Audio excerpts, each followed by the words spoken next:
Hello student, today our topic sociology is not a science.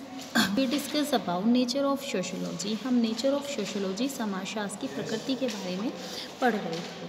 इसमें मैंने आपको nature of sociology जो nature of sociology है इसके बारे में बताया था. फिर इसमें मैंने आपको बताया था sociology is a science that the favored sociologists have discussed the regarding reasons. तो इसमें मैंने आपको बताया था कि जो 2 पार्ट्स में डिवाइड होते हैं, जिन्होंने जो फेवर में थे सोशियोलॉजी साइंस, उन्होंने अपने लॉजिक्स दिए थे इस बारे में.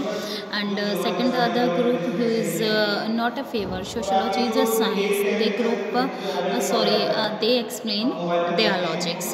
तो जो सेकंड ग्रुप था जिसका ये मानना था कि समाजशास्त्र एक विज्ञान नहीं है, उन्होंने इस फेवर में अपने जो है लॉजिक्स दिए थे. साथ ही साथ जो फेवर में थे उन्होंने इन जो ऑब्जेक्शंस थे और जो ऑब्जेक्शन उठाए गए थे नेचर ऑफ सोशियोलॉजी पे, sociology is not a science, उसके रिगार्डिंग उन्होंने इसको भी एक्सप्लेन किया था.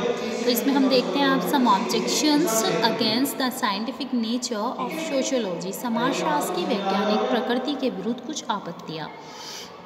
There are some others like Max Weber who deny the status of science to sociology. इसके अलावा जो हमारे सोशियोलॉजिस्ट थे मैक्स वेबर थे और मैक्स वेबर के जैसे सहयोगी थे, उनका ये मानना था sociology is not a science, समाजशास्त्र एक विज्ञान नहीं है, और उन्होंने इस रिगार्डिंग जो है अपने कुछ लॉजिक्स दिए थे. He said sociology can't be an objective science. उनका कहना था समाजशास्त्र कभी भी एक ऑब्जेक्टिव साइंस नहीं हो सकता है. However those who deny the status of science to sociology they put forth following arguments. और जिन लोगों का ये कहना था sociology is not a science, समाजशास्त्र एक विज्ञान नहीं है, उन्होंने इसके रिगार्डिंग अपने जो है कुछ आर्ग्यूमेंट्स हैं वो दिए थे, कुछ लॉजिक्स हैं यहाँ पे दिए थे, उन्हें ये हम डिस्कस करते हैं. सबसे पहले यहाँ पे है लैक ऑफ ऑब्जेक्टिविटी, वैश्विकता या तटस्थता का अभाव. तो जैसे मैंने आपको बताया था सोशियोलॉजी में इन्होंने कहा कि ऑब्जेक्टिविटी का लैक होता है, समाजशास्त्र में वैश्विकता तटस्थता नहीं पाई जाती है. अर्थात जो समाजशास्त्र का अध्ययन है, स्टडी ऑफ सोशियोलॉजी है, वो बायसेस है, ठीक है, उसमें पक्षपात हो सकता है जिस तरह से समाजशास्त्र का जो अध्ययन सामग्री स्टडी मटेरियल होता है. सोशियोलॉजी की साइंटिफिक नेचर के अगेंस्ट इन्होंने ये लॉजिक दिया था. सोशियोलॉजी नेचुरल साइंस की तरह, प्राकृतिक विज्ञानों की तरह अपनी अध्ययन वस्तु का, अपनी स्टडी मटेरियल का ऑब्जेक्टिविटी के साथ स्टडी नहीं कर सकता. इसका जो रीज़न उन्होंने दिया था कि सोशियोलॉजी में हम जिस society, caste, religion, family, social institution, social problems को स्टडी करते हैं, वो स्वयं भी इनका भागीदार, इनके वो खुद इनका एक पार्ट होता है.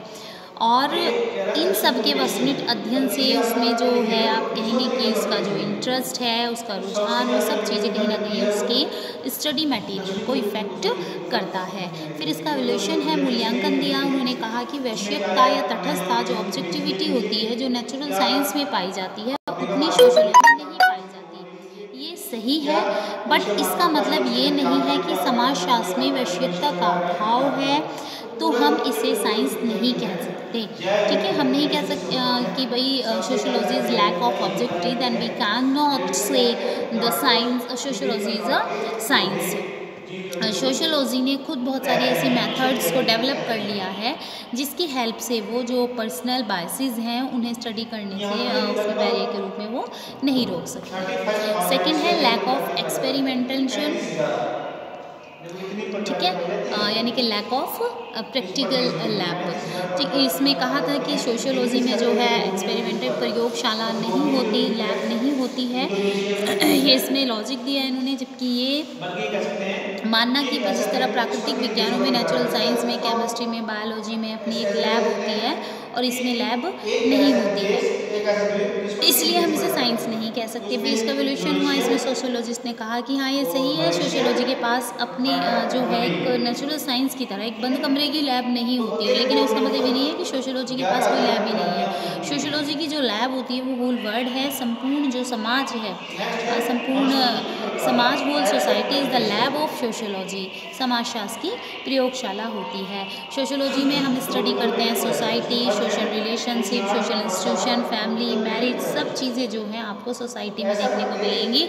और हमें इन चीज़ के बारे में जो भी स्टडी करनी है, कुछ भी जानना है, हमें सोसाइटी में जाना होगा। सोसाइटी में जाके प्रैक्टिकली जानना होगा, व्यवहारिक रूप से जानना होगा, तभी हम किसी रिजल्ट पर आएंगे। तो इसलिए हम कह सकते हैं कि the society is the lab of sociology.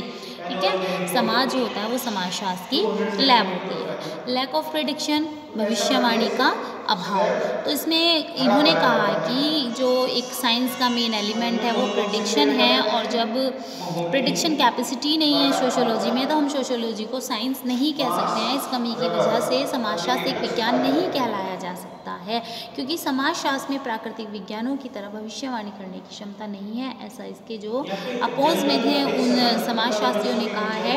फिर इसके बारे में जो इवोल्यूशन यानी कि जो फेवर्ड इसमें सोशियोलॉजिस्ट थे, उन्होंने कहा कि yes we accept that have the no prediction capacity in sociology like a natural science, उन्होंने कहा। लेकिन इसका मतलब ये नहीं है कि इस आधार पर हम कह दें कि समाजशास्त्र विज्ञान है। समाजशास्त्र में प्रेडिक्शन करने की कैपेसिटी नहीं है। जिस तरह से वेदर फोरकास्ट किया जाता है नेचुरल साइंस में कि भाई आज जो है रेन के जो चांसेस हैं इतने परसेंट है, वो भी 100% श्योर नहीं होते हैं। तो उतनी प्रेडिक्शन सोशियोलॉजी में सोसाइटी के रिगार्डिंग जो हम स्टडी करते हैं उसमें इतना परसेंट तो वो भी प्रेडिक्शन करने की कैपेसिटी रखते हैं। तो इसलिए हम इस बेस पे ये नहीं कह सकते कि sociology not have prediction capacity. Next यहाँ पे बताया गया है लैक ऑफ जनरलाइजेशन, यानी कि lack of generalisation, complexity in social events.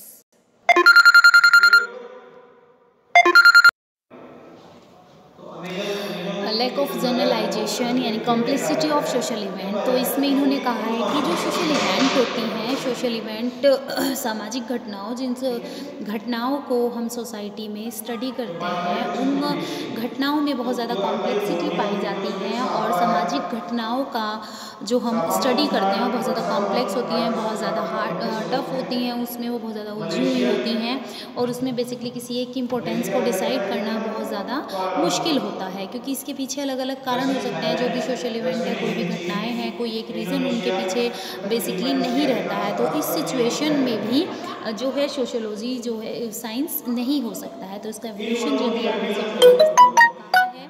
कि जटिलता किसी भी अध्ययन वस्तु के विज्ञान कहलाने में, यानी कि जो कॉम्प्लेक्सिटी होती है वो किसी भी सब्जेक्ट के साइंस कहलाने में कोई बैरियर नहीं हो सकती है, क्योंकि this is not a basic element of any science. Researcher जो होते हैं वो साइंटिफिक नेचर को बनाए रखने के लिए साइंटिफिक मेथड को यूज़ करते हुए कोई भी स्टडी कर रहे हैं, किसी भी घटना को, किसी भी वस्तु को, ऑब्जेक्ट को हम तभी तक कॉम्प्लेक्स कह सकते हैं जब तक कि वो हमारे समझ में नहीं आते। जब हम किसी चीज़ को समझने लगते हैं, करने लगते हैं, तो वो चीज़ें हमारे लिए ईजी टू गोइंग हो जाती हैं, वो हमारे लिए आसान हो जाती हैं। तो इसलिए कॉम्प्लेक्सिटी को हम सोशियोलॉजी के लिए ये आधार नहीं बना सकते कि इसके आधार पर हम कहें कि sociology is not a science. Next ये इसमें बताया टर्मिनोलॉजिकल इनएफिशिएंसी, यानी कि जो एक changeable nature of social events, जो सामाजिक घटनाएं होती हैं उनका जो नेचर होता है वो चेंजेबल होता है, चेंज होता रहता है according to areas, according to time. तो इस बेस पर ये कहना कि sociology is not a science, that is not a accurate reason. इन्होंने कहा कि ये सही है कि जो सामाजिक घटनाएं होती हैं वो चेंजेबल होती हैं, लेकिन ये भी सही है कि जो हमारे नेचुरल इवेंट्स होती हैं उनमें होने वाले चेंजेस के बाद भी जब उनका वैज्ञानिक तरीके से हम स्टडी कर सकते हैं, वेदर की हम साइंटिफिक स्टडी कर सकते हैं, तो हम सोशल इवेंट्स की भी साइंटिफिक स्टडी कर सकते हैं। लैक ऑफ एक्यूरेट मेजरमेंट, ये अगला जो इसमें इन्होंने अपना रीज़न दिया है कि सोशियोलॉजी में एक्यूरेट मेज़रमेंट का जो है अभाव पाया जाता है, और इसकी वजह से क्योंकि हम इसे एक्यूरेट मेज़र नहीं कर सकते हैं, हम इसकी लंबाई, चौड़ाई, लेंथ है, वाइड है, और इसका मेज़र है, वेट है, वो हम नहीं कर सकते हैं, जो कि नेचुरल साइंस में बेसिकली किया जा सकता है। तो इन्होंने कहा कि इस बेस पर ये कहना कि sociology is not a science, ये भी पूरी तरह से गलत है। भले ही सोशियोलॉजी में जो चीज़ों को है लंबाई में, चौड़ाई में, भार में नहीं नापा जा सकता है, लेकिन सोशियोलॉजी को जो है हम एक उसके गुणों के आधार पर ज़रूर इसमें हम व्यवहारों का, बिहेवियर का, ह्यूमन नेचर का स्टडी कर सकते हैं। Okay students, thank you.